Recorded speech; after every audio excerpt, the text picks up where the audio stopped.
Na-experience mo na bang biglang lumabo ang paningin mo habang naglalakad? O yung nagbabasa ka ng text sa cellphone tapos bigla kang napapapikit kasi hindi mo na makita ng malinaw? Kung oo, hindi ka nag-iisa. Maraming seniors ang unti-unting nawawalan ng linaw sa paningin. At ang malungkot, karamihan sa kanila iniisip na wala na itong solusyon. Pero alam mo ba? May paraan para mapanatiling malinaw ang mata kahit lampas 60 ka na. At yan mismo ang pag-uusapan natin ngayon. Tandaan mo ito, ang mata ay parang halaman. Kapag inalagaan mo, mananatiling buhay, presko at malusog. Pero kapag pinabayaan mo, unti-unting lalabo at mahihirapan ka na sa mga simpleng gawain. Kaya ang tanong ngayon, handa ka bang alagaan ang mata mo para manatiling malinaw habang ikaw ay tumatanda? Kung oo, simulan na natin. Ang unang paraan, protektahan ang mata mula sa araw. Maraming seniors ang lumalabas araw-araw para maglakad, mag-gardening, o magtambay sa labas ng bahay. Pero hindi natin madalas naiisip na ang sikat ng araw, lalo na sa tanghali, ay may ultraviolet rays na pwedeng makasira sa lente ng ating mata.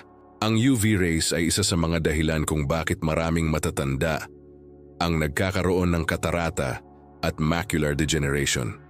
Pero huwag mag-alala, simple lang ang solusyon. Magsuot ng sombrero na may malapad na brim o shades na may 100% UV protection. Hindi kailangan ng mamahalin. Kahit yung nabibili sa optical sa palengke basta may label, malaking tulong na. Pangalawa, kumain ng pagkaing mayaman sa vitamin A, lutein at antioxidants. Karamihan sa atin ay kumakain ng kung anong meron lang sa mesa. Pero kung gusto mong malinaw pa rin ang paningin mo kahit 80 ka na, kailangan mo ng mga pagkaing pampalusog sa mata. Carrots, kalabasa, spinach, pechay, kamote. Ito ang mga gulay na loaded sa nutrients na mahalaga sa paningin. Lutein at zeaxanthin ay nagsisilbing sunglasses ng mata natin. Tinatanggihan nila ang masamang liwanag at tinutulungan ang retina na manatiling malusog. Subukan mong kumain ng kahit isang tasang ginisang gulay araw-araw. Isang simpleng step, pero panghabang buhay ang epekto. Pangatlo, iwasan ang sobrang screen time. Aminin natin, kahit tayo ay seniors na, nawiwili pa rin tayong gumamit ng cellphone, Facebook, YouTube, TikTok. Minsan inaabot ng ilang oras, di ba? Pero kapag walang pahinga ang mata, siguradong mapapagod ito at lalabo. Gamitin mo ang 20 o 20 o 20 rule. Bawat 20 minuto ng pagtingin sa screen, tumingin ka sa bagay na nasa 20 feet ang layo sa loob ng 20 segundo. Pwede itong halaman, bintana o anuman sa paligid. Bigyan mo ng break ang mata mo. Kung nagbabasa ka sa cellphone, lakihan ang font size. Iwasan ang sobrang liwanag, gumamit ng night mode sa gabi. Hindi ito gastos. Diskarte lang. Ang dami ng senior na nagrereklamo ng sumasakit ang ulo o laging namumula ang mata, pero hindi nila alam. Simpleng screen time lang pala ang dahilan. Bago tayo tumuloy sa susunod, gusto kong ipaalala. Hindi pa huli ang lahat para alagaan ang paningin. Hindi mo kailangang maging doktor o bumili ng mamahaling gamot. Minsan, disiplina lang at kaunting kaalaman ang kailangan. Sa susunod, pag-uusapan natin ang isa pang kalaban ng malinaw na paningin na madalas hindi napapansin ng maraming seniors at ipapakita ko sa iyo ang isang simple pero sobrang epektibong habit na pwedeng gawin sa bahay, araw-araw. Kaya kung nandito ka pa, comment mo, kita ko pa. At tandaan, pahinga ang mata, gulay araw-araw, iwas sa araw. Alam mo ba kung ano ang isa sa mga tahimik pero malalakas na kalaban ng paningin ng mga matatanda na kadalasan hindi natin napapansin? Ang sagot, kulang o hindi sapat na tulog. Oo, totoo.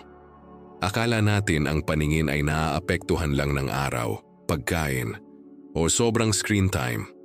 Pero ang kalidad ng tulog mo gabi-gabi ay may direktang epekto sa linaw ng paningin mo. Isipin mo ito. Tuwing gabi habang natutulog ka, ang mata mo ay nagpapahinga, nagre-repair at nire-renew ang sarili. Pero kung putol-putol ang tulog mo o kaya kulang sa oras, hindi ito natatapos.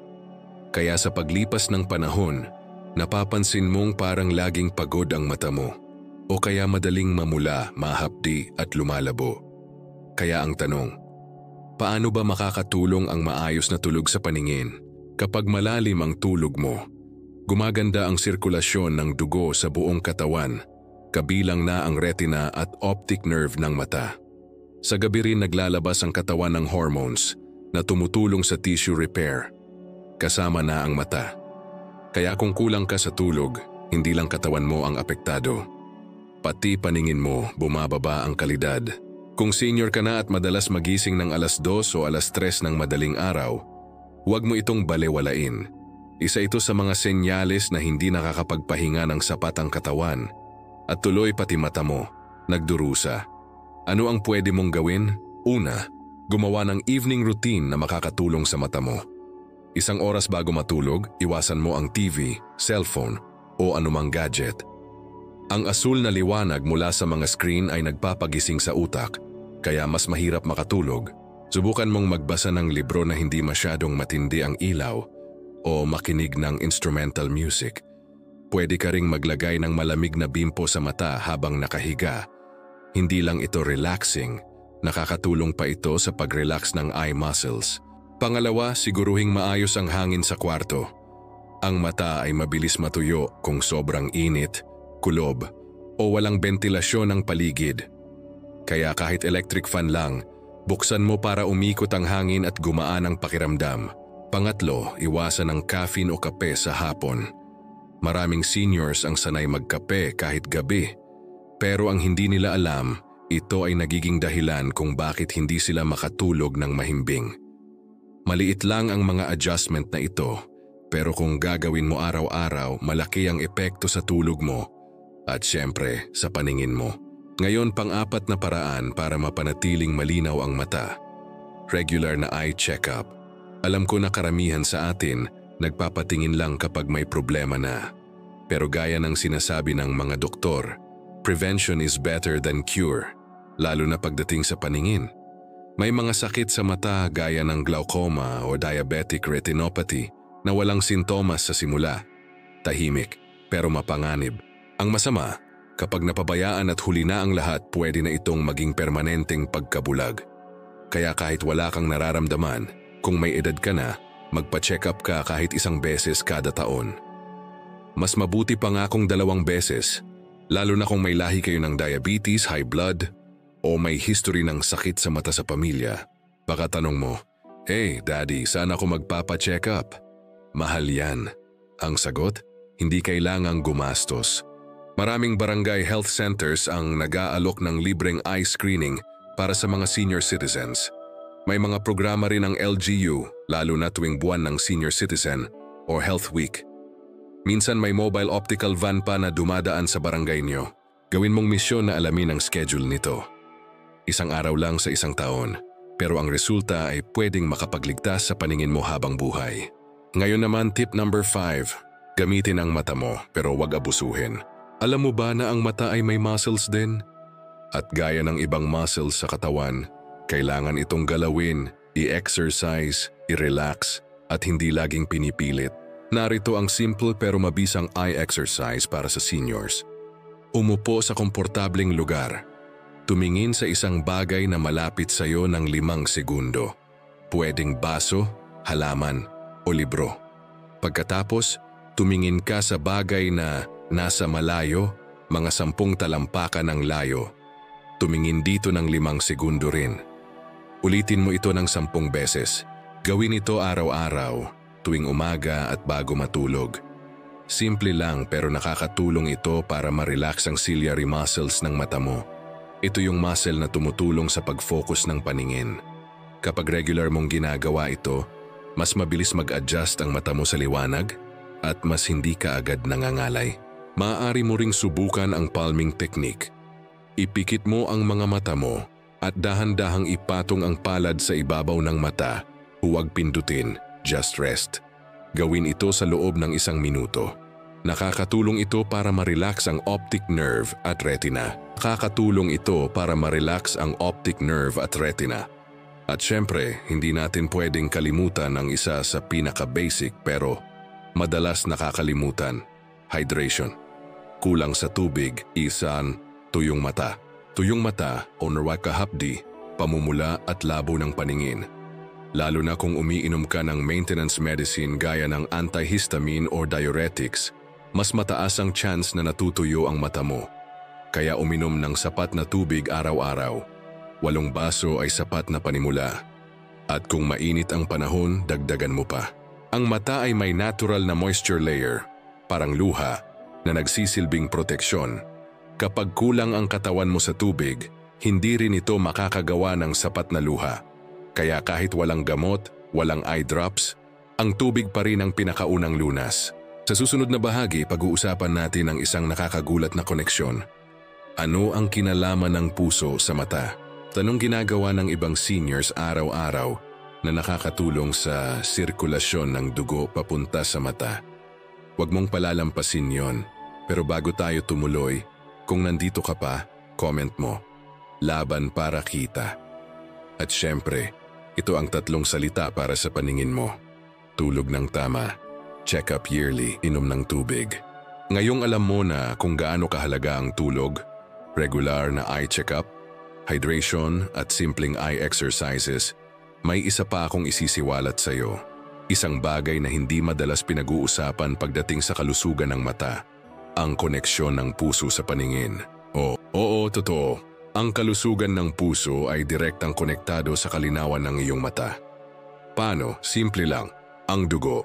Ang mata natin ay punong-puno ng maliliit na ugat o tinatawag na capillaries na nagdadala ng oxygen at nutrisyon. At sino ba ang nagpapagalaw sa dugo? Siyempre, ang puso. Kung mahina ang tibok ng puso, mabagal din ang daloy ng dugo.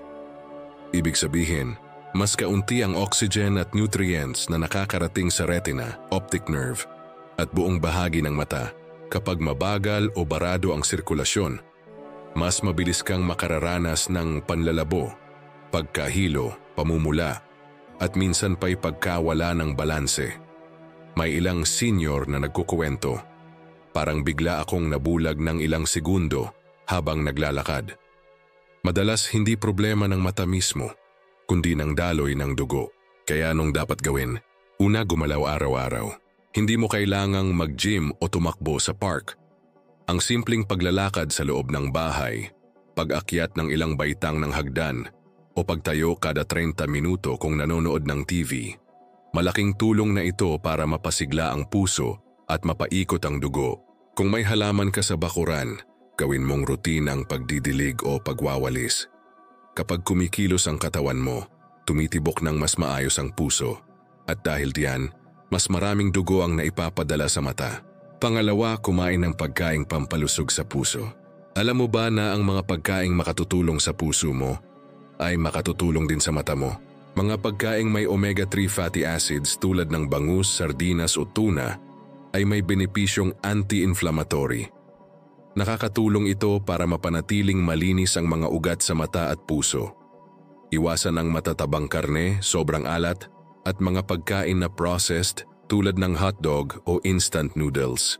Subukan mong gawing routine ang pagkain ng isda 2 beses kada linggo. O kung walang budget, kahit sardinas sa lata, basta hindi araw-araw at hindi sobra sa alat, pwede na. Pangatlo, bantayan ang blood pressure at blood sugar. Alam mo, may mga senior na lumalabo ang paningin, hindi dahil sa mata nila mismo, kundi dahil sa diabetic retinopathy o hypertensive retinopathy. Ang ibig sabihin nito, nasisira ang maliliit na ugat sa mata dahil sa mataas na asukal o presyon sa dugo. Kaya kung diabetic ka o may high blood, doble ang dapat mong bantayan. Kailangan mong uminom ng gamot sa oras, umiwas sa matatamis, at sundin ang payo ng doktor. Kung pabaya ka sa maintenance mo, hindi lang puso ang tinatamaan, kundi pati ang paningin mo. Isang kwento mula sa isang senior sa Laguna. Hindi ko raw naramdaman na may sira na ang retina ko. Akala ko dahil lang sa edad. Pero nang nagpatingin ako, halos butas na raw ang ugat sa mata ko dahil sa sobrang taas ng sugar ko araw-araw. Ang masakit pa, wala na raw itong lunas hanggat huli na ang lahat. Kaya habang maaga pa, bantayan mo na ang presyon at sugar mo. Ngayon balikan natin ang usaping galaw sa araw-araw. Napapansin mo ba na kapag matagal kang nakaupo, parang sumasakit ang batok o likod mo? Alam mo bang ganito rin ang nangyayari sa mata? Kapag nakaupo ka ng matagal sa isang pwesto at hindi gumagalaw, bumabagal din ang sirkulasyon ng dugo. Kapag mabagal ang dugo, mas konti ang oxygen sa mata. Kaya parang nanlalabo ka o mabilis mapagod ang paningin mo. Kaya gawin mong habit ang standing break. Kahit tuwing ad break sa TV, tumayo ka, ikot-ikot sa sala, iunat ang braso, tumingin sa labas ng bintana o kahit simpleng hakbang-hakbang lang sa loob ng bahay. Ang mahalaga, hindi ka matagal na stagnant. Dagdag pa rito, subukan mo ang tinatawag na eye stretch walking. Habang naglalakad ka, i-practice mo rin ang pagtingin sa malayo at pag-focus sa iba't ibang bagay. Halimbawa, habang naglalakad sa kalye, tingnan mo ang signage, pagkatapos ang puno, tapos ang daan. Nakakatulong ito para masanay ang mata sa pag-focus at gumanda ang coordination ng utak at paningin. Isa pang tip, huwag hayaang mangalay ang leeg. Ang leeg ay konektado sa supply ng dugo sa ulo kasama ang mata. Kaya kung palaging masama ang postura mo o matagal kang nakatungo sa cellphone, naiipit ang daloy ng dugo at naaapektuhan ang paningin. Ang simpleng pag-upo ng tuwid, pag-unat ng leeg tuwing umaga, at pag-iwas sa sobrang yuko ay malaking tulong. Tandaan, kung gusto mong malinaw ang mata mo, ayusin mo rin ang posisyon ng leeg mo. Ngayon, baka sinasabi mo, ang dami palang konektado sa mata ko, hindi lang pala mata ang dapat alagaan. At tama ka, ang mata ay bahagi ng isang malaking sistema at ang sistemang ito ay kailangang sabay-sabay mong inaasikaso. Huwag mong isipin na ang problema sa paningin ay dahil lang sa edad. Ang totoo, marami sa mga senyales ng panlalabo ng paningin ay resulta ng mga habit na pwede pang baguhin. Ang kailangan lang, disiplina, kaalaman at konting kilos araw-araw. Sa susunod na bahagi ng video, pag-uusapan natin ang mga vitamins at supplements na pwedeng makatulong sa paningin mo at kung alin ang natural mong makukuha sa pagkain at alin ang kailangan mo lang kapag may kakulangan. Pero bago tayo tumuloy, kung nandito ka pa, comment mo. Malinaw pa rin at huwag mong kalimutan. Galaw araw-araw, alaga ang puso, ayos ang leeg. Ngayong alam mo na kung paano nakakatulong ang puso at paggalaw sa linaw ng mata. Pag-usapan naman natin ngayon ang isa pang mahalagang bahagi ng eye health. Ito ang mga bitamina at sustansya na pwedeng makatulong sa paningin ng mga seniors. Marami ang nagtatanong, kailangan ba talaga ng bitamina para luminaw ang mata? Dapat ba mag-supplement araw-araw? At ano ba ang mas mainam, pagkain o capsule? Ang sagot ay depende. Pero mas mainam kung makukuha mo ang nutrients mula sa natural na pagkain. Kung kulang ang diet mo, dun lang papasok ang supplement bilang dagdag. Unahin natin ang pinakakilala, Vitamin A. Ang Vitamin A ay kailangan ng retina ng mata para makakita sa liwanag at dilim. Kapag kulang ka sa Vitamin A, pwedeng mangyari ang night blindness o hirap makakita sa gabi. Pwede ring makaramdam ka ng parang may ulap sa paningin kahit maliwanag. Saan makukuha ang Vitamin A? Sa mga gulay tulad ng karot, kalabasa, malunggay, pechay, atay ng manok o baboy. Kung laging may isa o dalawa kang gulay sa hapag araw-araw, sapat na ito para mapanatiling malusog ang mata mo. Sunod, ang hindi masyadong kilala pero sobrang mahalaga, lutein at zeaxanthin. Mahabang pakinggan pero sila ang nagsisilbing sunglasses ng mata mo sa loob. Pinoprotektahan nila ang retina mula sa sobrang liwanag at tinutulungan nitong manatiling malinaw ang focus mo. Saan ito makukuha? Sa mga madahong gulay tulad ng kangkong, spinach, pechay, repolyo, pati mais pula ng itlog at kamote. Kapag kulang ka sa lutein, mapapansin mong parang mabilis mapagod ang mata mo. May glare o sobrang liwanag kahit hindi naman maliwanag. May seniors na nagsasabing parang may ilaw na hindi nila maalis sa paningin. Kung hindi ka masyadong kumakain ng gulay, pwede kang mag-supplement. May mga kapsula na may lutein complex. Pero tandaan, bago ka uminom, itanong muna sa doktor o pharmacist kung bagay ito sa iyo. Hindi lahat ng supplement ay safe, lalo na kung may maintenance ka sa puso, kidney o asukal. Punta naman tayo sa vitamin C at vitamin E. Ang vitamin C ay hindi lang para sa sipon. Isa itong antioxidant na nakakatulong pigilan ang pagkasira ng lente ng mata. Nakakatulong din ito para maiwasan ang pagkakaroon ng katarata. Ang vitamin E naman ay panlaban sa oxidative stress. Tumutulong ito protektahan ang cells ng mata mula sa pagkasira. Saan ito makukuha? Vitamin C sa kalamansi, dalandan, bayabas, manggang hilaw. Vitamin E sa mani, buto ng kalabasa, sunflower seeds, spinach at repolyo. Kaya kung mahilig kang kumain ng mani tuwing merienda o may gulay ka araw-araw, malamang meron ka ng sapat na supply ng vitamins na ito. Isa pa sa pinaka-importante para sa mata, omega-3 fatty acids. Ito ay matatagpuan sa isda tulad ng sardinas, bangus, tuna at mackerel. Nakakatulong ito sa paggawa ng natural na luha. Kapag kulang ka sa omega-3, mas madalas na tuyong mata, hapdi o parang may buhangin. Kung hindi ka mahilig sa isda, pwede kang mag-fish oil capsule. Pero gaya ng laging paalala, magtanong muna sa doktor. Baka kasi may kontra sa ibang gamot mo sa dugo o presyon. May mga senior na ilang linggo lang nagdagdag ng sardinas or tuna sa pagkain. Napansin nilang nawala ang pamumula at hapdi ng mata. Subukan mong magplano ng simple. Lunes at Huwebes, sardinas. Martes, munggo na may malunggay. Miyerkules, ginisang kalabasa. Linggo, itlog na may kamatis at pechay. Sa isang linggo, nakumpleto mo na halos lahat ng bitamina na kailangan ng mata mo kahit walang gamot. Ngayon, paano mo malalaman kung kailangan mo nang uminom ng supplement? Kung madalas kang makaranas ng isa sa mga ito, hirap kang makakita sa dilim, madalas na tuyong mata, laging parang may ulap sa paningin, sumasakit ang ulo tuwing nagbabasa, o mabilis mapagod ang mata mo sa panonood, posibleng may kulang na sa nutrisyon ng mata mo. Kapag nararamdaman mo ito, maganda nang magpakonsulta para malaman kung anong bitamina ang kulang. Hindi lahat ng sintomas ay galing sa edad. Minsan, dahil lang sa diet na kulang sa tamang nutrients. Pero kung wala ka namang nararamdaman at malinaw pa ang paningin mo, mas maganda kung i-maintain ito gamit ang pagkain. Isa pang mahalagang bahagi na madalas nakakalimutan, tubig.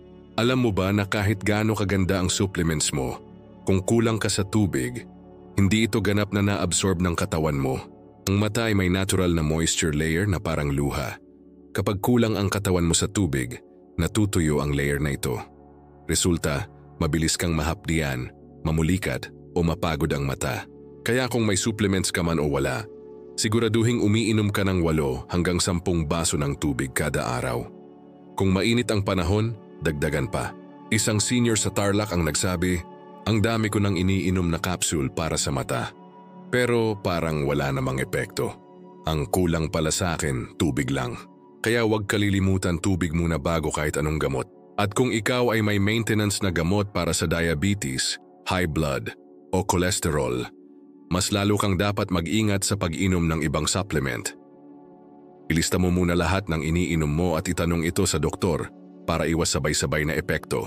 Sa susunod na bahagi ng video, pag-uusapan natin ang mga masamang gawi na akala mo simpleng ugali lang, pero pwedeng unti-unting nagpapalabo sa mata mo.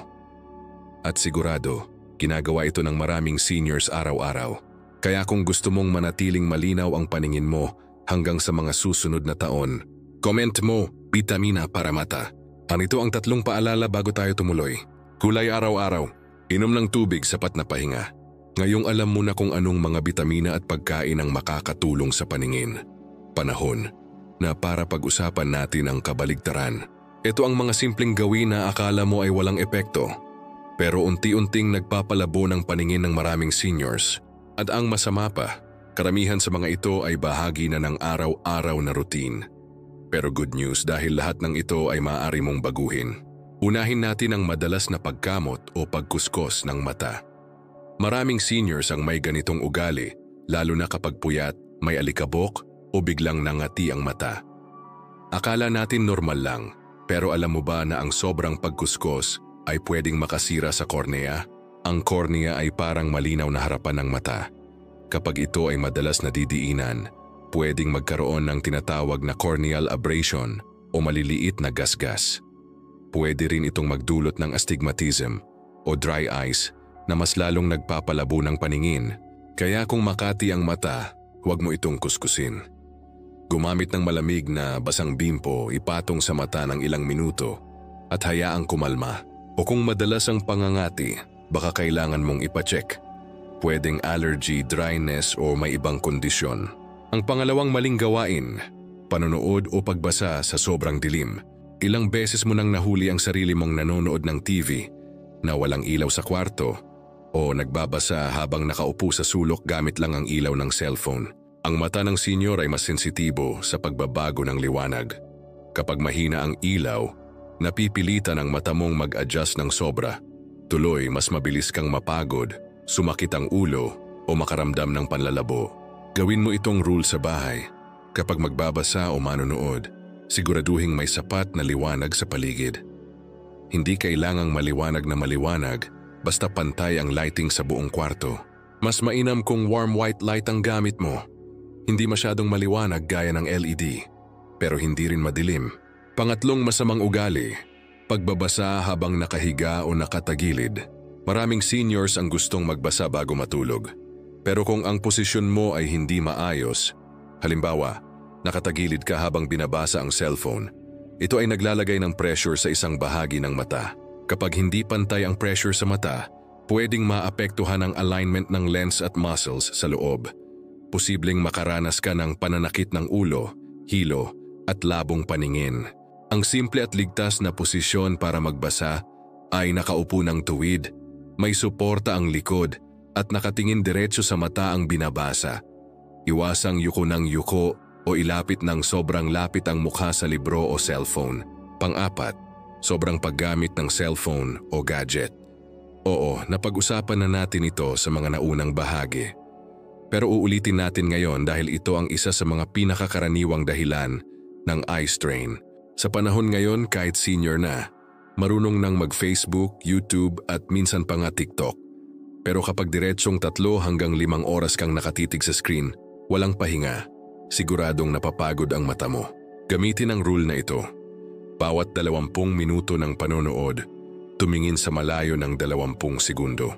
Kahit sa bintana, sa halaman o sa kisame, ang mahalaga, maiba ang focus ng mata. Kung gumagamit ka ng cellphone sa gabi, i-activate ang night mode or blue light filter para hindi masakit sa mata. Panglima, hindi regular na pagpapalit ng salamin.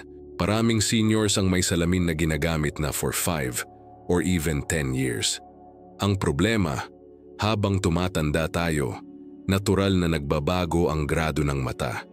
Kung hindi mo ito pinacheck, baka hindi na akma ang salamin mo sa kasalukuyang kondisyon ng mata mo.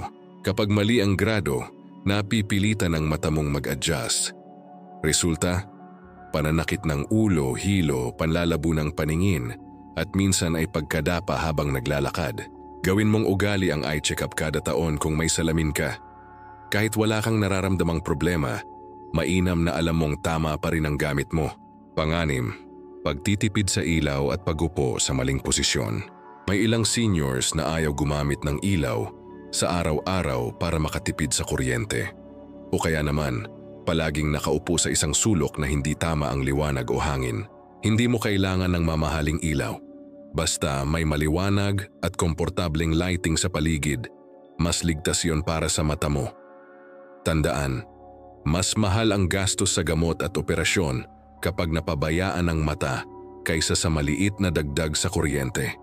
Ngayon, may isa pa akong gustong banggitin, ang stress. Hindi ito direktang nakakasira ng paningin, pero kapag palagi kang stress, pwedeng tumaas ang blood pressure mo. At gaya ng napag-usapan natin, kapag mataas ang pressure sa katawan, naaapektuhan ang daloy ng dugo sa mata. Kapag nabara ang ugat, pwedeng mauwi sa paminsang pagkabulag, panlalabo o pamumula ng mata. Kaya kahit simpleng deep breathing, paglalakad sa umaga, o pakikipagkwentuhan sa pamilya, gawin mong bahagi ng routine mo para maibsan ang stress. Lahat ng binanggit natin ngayon, kuskus ng mata, sobrang cellphone, maling ilaw, maling posisyon sa pagbabasa, hindi pagpapalit ng salamin, kulang sa pahinga, stress araw-araw.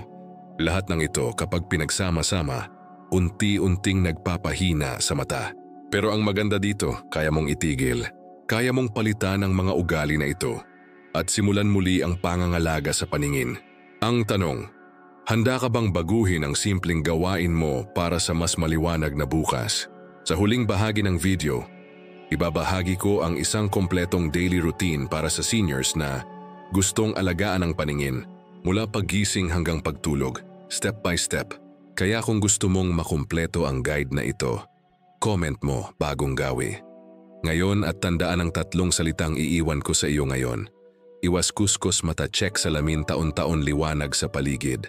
Ngayong alam mo na ang lahat ng dapat iwasan, mula sa pagkuskus ng mata hanggang sa maling ilaw at posisyon. Ang huling bahagi ng video na ito ay para buuin ang lahat ng natutunan mo. Dito, ibibigay ko sa iyo ang isang kompletong daily routine na pwedeng sundin ng seniors para mapanatiling malinaw ang paningin. Simple lang ito. Walang gamot, walang gastos at pwedeng gawin ng kahit sinong may edad. Simulan natin sa pagkagising sa umaga. Kapag gising mo sa kama, huwag ka munang bumangon agad. Ipikit mo ang mata mo ng mahigpit ng 5 segundo, tapos dahan-dahang buksan. Gawin mo ito 3 ulit. Ito ay para ma-relax ang muscles sa paligid ng mata. Makakatulong ito para hindi agad mapagod ang mata sa unang bahagi ng araw. Bago bumangon, iunat mo ang katawan, kasama ang leeg at balikat. Gumalaw ng marahan pakanan at pakaliwa. Kasi kapag mas maayos ang sirkulasyon ng dugo sa leeg, mas maayos din ang supply ng oxygen sa mata. Pagkatapos mong bumangon, buksan mo ang ilaw o tabihan ng bintana. Hayaan mong unti-unting masanay ang mata mo sa natural na liwanag. Pero huwag diretso sa matinding sikat ng araw. Kung lalabas ka, magsuot ng sombrero at sunglasses na may UV protection. Na ngayon oras ng almusal, gumawa ng balanced breakfast. Halimbawa, itlog, tinapay na wheat, konting prutas tulad ng saging, at isang tasang mainit na sabaw o oatmeal. Kung kaya, magdagdag ng madahong gulay o kamote sa umaga. Huwag kalimutang uminom ng tubig, kahit isang baso bago o pagkatapos kumain. Duway para matuyo ang mata mo sa buong maghapon. Kung may maintenance na gamot, inumin ito sa tamang oras. Ang regular na pag-inom ng gamot para sa presyon o asukal ay nakakatulong sa kalusugan ng mga ugat sa mata. Sa kalagitnaan ng umaga, maglakad-lakad kahit 5 minuto. Pwede sa loob ng bahay lang o sa labas. Habang naglalakad, gamitin mo ang eye focus exercise. Tumingin sa malayo, pagkatapos tumingin sa malapit. Ulitin ng 5 beses. Ito ay para sanayin ang mata mong mag-adjust sa iba't ibang distansya. Pagkatapos ng konting galaw, pwede ka nang umupo at magbasa o manood. Pero tandaan ang 20-20 rule. Bawat 20 minuto, tumingin sa malayo ng 20 segundo. Kung magbabasa ka, siguraduhing maliwanag ang paligid. Huwag magbasa sa dilim o habang nakatagilid. Gamitin ang salamin kung kailangan at siguraduhing updated ang grado nito. Tungo sa tanghalian, gumawa ng simple pero masustansyang pagkain. Gulay gaya ng malunggay, kalabasa o spinach. Isda tulad ng sardinas, bangus o tilapia. Konting prutas pagkatapos kumain, bayabas, mangga o papaya. Ito ay para makuha mo ang vitamin A, lutein, omega-3 at antioxidants na mahalaga sa paningin. Pagkatapos kumain, magpahinga. Ipikit mo ang mata mo ng 5 hanggang 10 minuto. Walang cellphone, walang TV. Pikit lang. Tuloy para maibalik ang moisture sa mata at ma-relax ang muscles nito. Sa hapon, kung may oras ka, gawin ulit ang eye exercises. Magsalita ng tingin sa malayo at malapit. Gumalaw-galaw din ang katawan. Kahit pagwalis, pagdidilig, o simpleng stretching sa sala ay sapat na para gumanda ang daloy ng dugo. Kung mainit ang panahon, dagdagan ang iniinom na tubig. Iwasan ng sobrang kape o matamis na inumin. Pagdating ng gabi, bago maghapunan, iwasan ng sobrang gadget. Kung manonood ng TV, iset ang brightness sa hindi masyadong matindi at siguraduhing may ilaw sa paligid para hindi masistrain ang mata. Sa hapunan, panatilihin ang gulay at isda. Iwasan ng sobrang alat at sobrang mantika. Mas maganda kung may sabaw gaya ng sinigang o tinolang may gulay. Mga 1 oras bago matulog, ihanda na ang katawan sa pahinga. Patayin ang TV, iwasan ang cellphone. Magbasa na lang ng libro kung gusto mo, pero gumamit ng reading light na malambot sa mata. Pwede kang maglagay ng malamig na basang bimpo sa mata mo ng ilang minuto. Makatutulong ito para ma-relax ang buong paligid ng mata. Bago matulog, ipikit mo ang mata ng mahigpit tapos dahan-dahang bitawan. Huminga ng malalim. Sabihin mo sa sarili mo, nagampanan ko ang pangangalaga sa sarili ngayong araw. Kasi totoo ito, lahat ng ginawa mo, mula sa pagkain, pag-inom ng tubig, paggalaw, hanggang sa pag-iwas sa masasamang gawi, ay para sa mata mong mahalaga sa bawat araw ng buhay mo. Isipin mo ang epekto nito kung araw-araw mong gagawin. Mas malinaw ang paningin, mas iwas sa operasyon, mas ligtas sa paglalakad, pagbabasa at pagtawid ng kalsada. Mas may tiwala ka sa sarili mo. At higit sa lahat, mas mahaba ang oras mong makita ang mga mahal mo sa buhay. Nang malinaw, nang masaya at nang may buong puso. Ito ang gusto nating lahat, di ba? Kaya kung umabot ka sa dulo ng video na ito, comment mo, kita ko habang buhay. At huli na nating paalala, protect your eyes. Gawin araw-araw, mahal ang paningin,